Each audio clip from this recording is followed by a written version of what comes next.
नाशिक महानगरपालिकेचे आयुक्त प्रवीण गेडाम यांच्या बदली मागे बिल्डर लॉबी असल्याचं बोललं जात होतं। मात्र झी24 तासच्या हाती याचा पुरावाच लागलाय।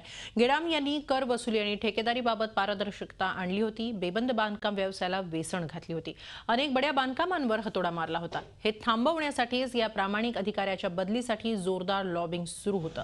शहरातला एक बांधकाम व्यावसायिक आणि लोकप्रतिनिधी यांचा संवाद झी24 तासच्या हाती आलाय। मंत्रालयात बिल्डर लॉबीचा कसा दबदबा असतो आणि त्यामुळे गेडाम यांच्या अधिकाऱ्यांची कशी कोंडी होते याचा हा पुरावा।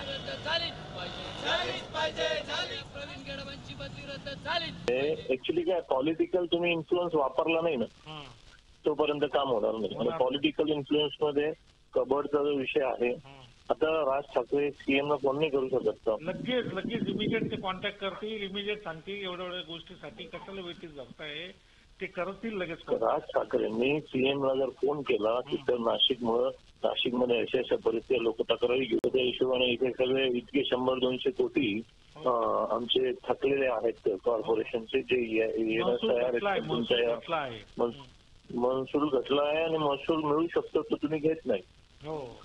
तसं जरी केलं तर पटकन होईल, तो एक फोन गेला पाहिजे। नाही, मी लगेच फोन करतच असतो महापौरांशी आपल्याला अपॉइंटमेंट मिळालं तर आपण जाऊ, त्यांना सगळं देऊ आणि सीएमला पण आपण एखादं निवेदन द्यायला पाहिजे। स्वस्त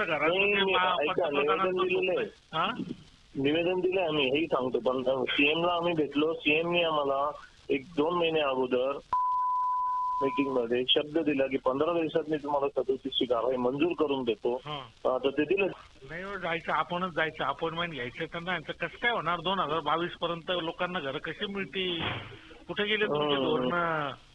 याच्यावर सांगू का तुम्हाला? अजून आम्ही नागपूरला गेलो होतो, हाऊसिंग पॉलिसी 2 दिवसाची पूर्ण कार्यशाळा होती। हो, माहिती ना। हो, त्याच्यात आम्ही सीएम ला समोर सांगितलं की सर, नाशिकमध्ये 15 मीटरच्या वर 2 जिने टाकायला लावतात, मुंबईमध्ये 70 मीटर पर्यंत 1 जिना, हा तफावत का? मी बोललो तो नितीन करेरचा रागाने फार लागला मला हा विषय घेतलाय आम्ही, ते झालं। त्याच्यानंतर मग आम्ही दुसरा विषय घेतला त्यांचा की ऑल्टरनेट टॅरिफ पॅकेज 37ची कारवाई यांची इतक्या दिवसापासून पेंडिंग आहे, तेव्हा त्यांनी ती लाईनवर घेतली की आम्ही आता हे लवकरात लवकर करून टाकू।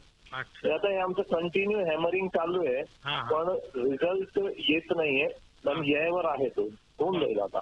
पण तुम्ही फक्त आज बोलतो तुम्हाला कळवतो तसं मग कपाटाचा प्रॉब्लेम आहे का? कपाटातच बोलतो मी आता, फक्त कपाटातच बोललो, बाकी काहीच बोललो तुम्ही विषय कपाटच बोला, बाकी बोलूच नका। इथून होणारच आहे ते, होकार दिलाय तर कशाला आपण टेन्शन घेऊ। ओके चालेल हो।